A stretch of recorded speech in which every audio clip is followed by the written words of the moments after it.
Olá a todos, meu nome é Tiago e eu vou ministrar o módulo do Programa de Uso Público em Unidade de Conservação para o curso EAD de Gestores de Áreas Protegidas, organizado pelo Senai Mato Grosso do Sul e o WWF. Então, para me apresentar rapidamente, eu trabalho para o ICMBio desde 2002 e, voltado para a área de uso público, eu trabalho na Coordenação Geral de Uso Público e Negócios, né? Eu já fui vice-coordenador de concessões e também, até o mês passado, eu era coordenador de planejamento e ordenamento da visitação e do ecoturismo. Também faço parte do Tourism Protected Areas Specialist Group, é um grupo do WCPA e da UCN, com especialistas do mundo inteiro voltados para essa área de turismo em áreas protegidas. E em 2019 também ganhei o Prêmio Nacional do Turismo como melhor gestor público da área de turismo.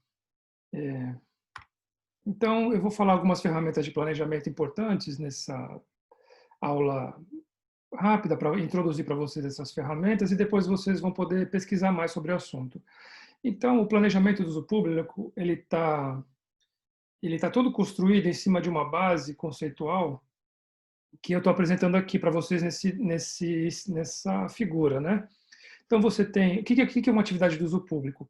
É uma atividade recreativa que acontece em um ambiente, né? Atividade recreativa pode ser caminhada, um piquenique, mergulho, corrida, andar de bicicleta, né? Tirar fotografia. E essas atividades acontecem em ambientes diferentes, né? Então, você tem um parque que você tem uma área alagada, ou você tem uma montanha, e são ambientes que acontecem, essas atividades são diferentes. E esses ambientes têm atributos físicos, socioculturais e de manejo. Então, físicos são esses que eu falei, é uma área com uma área mais plana, uma área mais de montanha, né? Você tem essas diferenças, uma área mais preservada, uma área mais antropizada, as experiências vão mudar também. Atributos socioculturais, então você pode ter essa atividade, você pode estar fazendo essa atividade sozinho e você pode estar fazendo essa atividade com um grupo de várias pessoas, né? E atributos de manejo, você pode estar podendo fazer essa atividade acampando, por exemplo, com luz elétrica, estacionando o seu carro próximo à sua barraca, ou você pode estar fazendo uma atividade numa área bem prístina, né? Primitiva, essa atividade que você tem que chegar lá caminhando, que você não pode usar fogueira, só um fogareiro, por exemplo, né? São atributos de manejo diferentes. Então, a atividade que você seleciona e o ambiente que você realiza essa atividade, que vai gerar a experiência do visitante, que tem múltiplas dimensões, né, e múltiplos sentidos. E esses benefícios dessas experiências, essas dimensões, elas estão no nível individual da pessoa, né, no nível social, onde ela convive, o entendimento dela, né, na comunidade dela. Econômico, né, então os benefícios econômicos que o turismo gera nessas áreas, culturais, né, a mudança de cultural que essa pessoa pode sentir ali, né, de entendimento sobre o que é, por exemplo, uma área natural, o que é a natureza, né? E ambiental também, essa conscientização pode levar a pessoa a se tornar um conservacionista, por exemplo, né? O que é importante é que os benefícios, a gente saber que os benefícios toda a sociedade ganha, mas as experiências, o visitante que vivencia, e a área de atuação do gestor é apenas as atividades que ele pode selecionar para acontecer em uma área e os ambientes onde essas atividades ocorrem. Então, essa é a área de trabalho do gestor. As atividades que vocês vão selecionar para que possam ocorrer na área protegida e qual vai ser os ambientes que essas atividades vão ocorrer. Isso está bem descrito esse conceito está bem descrito em dois manuais que eu vou apresentar para vocês, que são do ICMBio, né? O processo de planejamento que a gente desenvolveu um roteiro, né, que chama Orientações Metodológicas para a Elaboração de Planos de Uso Público e Unidade de Conservação, né? Esse manual, esse roteiro, né, essas orientações metodológicas, ela oferece um conteúdo básico que eu não vou descrever para vocês agora, mas que você tem um contexto geral, você elabora um contexto geral do uso público, você cria os componentes estratégicos de diagnóstico e análises para você poder avaliar a sua área, né? E aí você define quais diretrizes para implementação e as proposições complementares.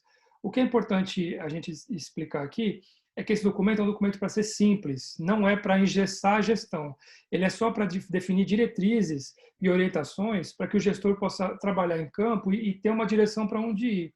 Definições de detalhes, a ideia é não engessar o documento para que o gestor tenha mobilidade para poder, em campo, identificar quais são os detalhes do que ele precisa fazer e resolver, né? O que é importante também nesse planejamento que a gente vem implementando no ICMBio é que, para esse processo começar, a unidade ela apresenta uma análise preliminar de contexto de uso público da UC. Então, ela faz uma avaliação quanto se tem plano de manejo, como é que está a regularização fundiária da área, né? Se tem equipe, se tem recurso. E ela faz essa análise e manda para a gente no escritório central e diz como é que está a situação e que ela quer iniciar o plano. A gente avalia, vê se a unidade tem condição de implementar o plano de uso público e em qual formato, né? E se a gente tem condição em Brasília de estar acompanhando a execução do plano. Aí, essas duas condições sendo atendidas, a gente iniciou o diagnóstico, né? Depois do diagnóstico feito, a gente faz uma oficina de planejamento e, com os resultados da oficina, a gente consolida o documento e aprova. E isso é um processo para ser bem simples, tá? Para ser executado em poucos meses, a oficina pequena, e a gente consegue consolidar um documento pequeno e ágil, que apoie o gestor em vez de engessar a gestão da unidade. Isso está tudo descrito nessas orientações metodológicas. Uma das ferramentas, a gente usa duas ferramentas nessa orientação metodológica. Uma é o ROVUC, que é o Rol de Oportunidades de Visitação em Unidade de Conservação, que também vocês podem encontrar o manual no site do ICMBio. O ROVUC é que trabalha esse conceito de atividade e experiência. Vocês estão vendo aqui no lado direito, a gente está elaborando um pôster para que todo mundo possa compreender esse conceito de uma maneira bem clara. Então, aqui, só para exemplificar, aqueles ambientes que eu falei para vocês, né? Vamos dizer que vai se fazer uma atividade de ciclismo. Então, você tem aqui, por exemplo, no lado esquerdo, você tem as classes, e aí você tem o quadradinho verde, que é o ambiente físico, o quadradinho marrom, que é o ambiente sociocultural, e o marrom escuro, que é o de manejo. E você tem 5 colunas, que são o zoneamento, basicamente, a experiência relacionada ao zoneamento da unidade. Então, você tem zonas e classes de experiência bem prístinas, que você tem praticamente 0 grau de intervenção do gestor na área, e aí você tem um espectro que vai até áreas urbanizadas, que são muito comuns, por exemplo, em áreas de proteção ambiental, você pode ter até cidades, escolas, postos de gasolina, Nesse meio termo você tem as gradações das experiências na mesma lógica do zoneamento. Então, vamos dizer que, por exemplo, uma atividade de ciclismo, você vai escolher qual é o ambiente que essa atividade vai ocorrer. Então, vamos dizer que vai ser uma classe natural. Então, ali, uma intervenção média.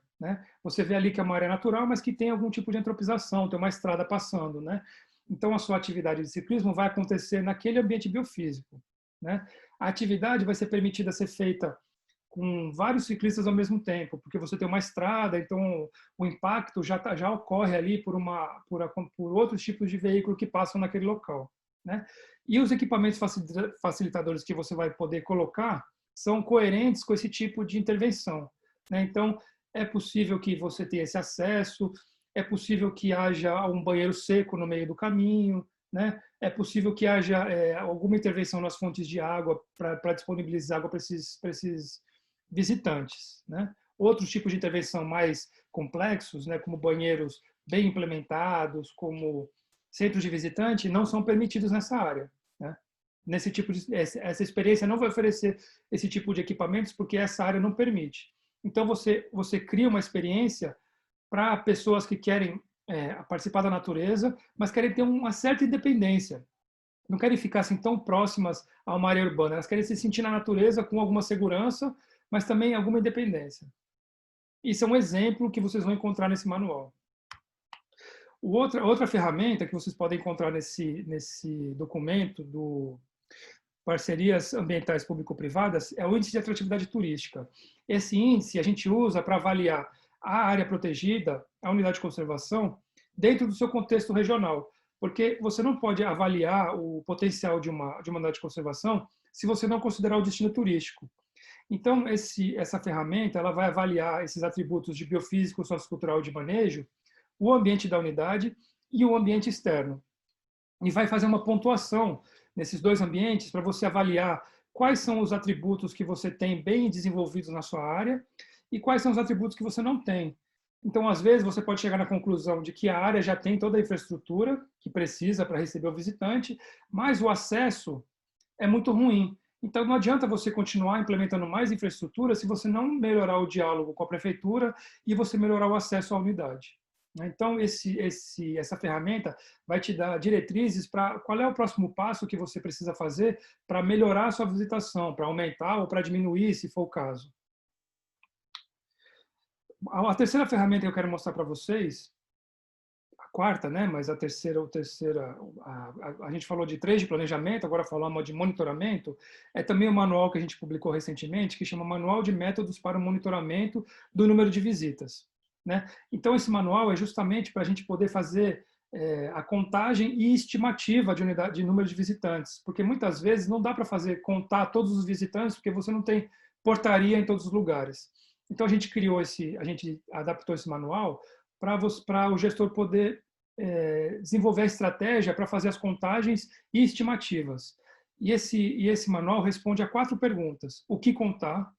Né? Se é para contar visitante, se é para contar visita, né? Se é para contar pernoite, como contar, né? Então, quais são os métodos diretos e indiretos para fazer a contagem, métodos analógicos e digitais, eletrônicos, né? Onde contar, se é na portaria de entrada, se é no local onde os visitantes estão fazendo a atividade deles, né? E quando contar. Se a gente vai fazer uma estimativa anual, se a gente vai contar todos os dias ou se a gente vai contar alguns períodos na baixa temporada, na alta temporada, esse documento traz essa orientação para poder montar um protocolo de contagem. Ele traz até aqui, é só um exemplo, uma árvore de decisão. Né? Se você tem protocolo ou não, se você vai elaborar o protocolo para monitoramento de número de visitantes, quais locais você vai usar, se você vai usar a contagem direta, direta manual ou direta automática, como é que você vai fazer isso? Né? E para concluir a minha apresentação aqui, também quero dizer que a gente disponibiliza alguns outros tipos de documento na nossa rede, no site do ICMBio. Você vai lá no site do ICMBio, do lado esquerdo tem publicações, você entra lá, procura em publicações diversas. Você vai encontrar também o nosso manual para sinalização de trilhas, o nosso manual que traz os fundamentos para manejo de trilhas e planejamento. Então, quais são as classes de experiências diferentes e como desenvolver trilhas para cada uma das classes. A gente também tem um manual para interpretação ambiental, né? Muito interessante. A gente também tem análise sobre contribuições econômicas do turismo. Então, quanto que o turismo em áreas federais está gerando de emprego, renda, PIB para o Brasil, né? E essa informação é muito interessante para colocar para os prefeitos, vereadores e outros agentes que trabalham ali, que estão envolvidos com a unidade de conservação. Né? A gente também tem o caderno de experiências e o princípio de diretrizes para o turismo de base comunitária, que é um segmento do turismo que vem crescendo bastante nas nossas áreas. A gente está assim desenvolvendo esses princípios para nortear os gestores a trabalharem com as comunidades e as comunidades trabalharem também, e um caderno de experiências para mostrar as experiências que a gente já está avançando e são muito válidas para quem quer começar ou para quem já tem uma experiência e quer melhorar. E para concluir aqui, a gente também tem um manual de sinalização que não é o de trilhas, que o manual de sinalização de trilhas é aquele bem simples que a gente vai pintando as árvores, que você pode fazer com uma lata de tinta, baixo orçamento, mas também para as unidades mais desenvolvidas a gente tem um manual de sinalização maior, né, que você tem a sinalização que você contrata, você vai para a gráfica, você faz as placas, né? Além disso, a gente disponibiliza uma série de instruções normativas, né, para regulamentação de atividades como observação de aves, pesca esportiva, mergulho, delegação de serviços, né? Você tem delegação de guiagem, delegação de aluguel de equipamentos, delegação de transporte, delegação de alimentação. Então, isso tudo a gente está regulamentando também, você pode encontrar essas informações no nosso site. Se não tiver essas informações, vocês não encontrarem, vocês também podem me escrever, que eu posso estar indicando para vocês as pessoas e onde localizar essas informações. Né? Então, isso foi a apresentação do módulo de planejamento do uso público em áreas protegidas do curso.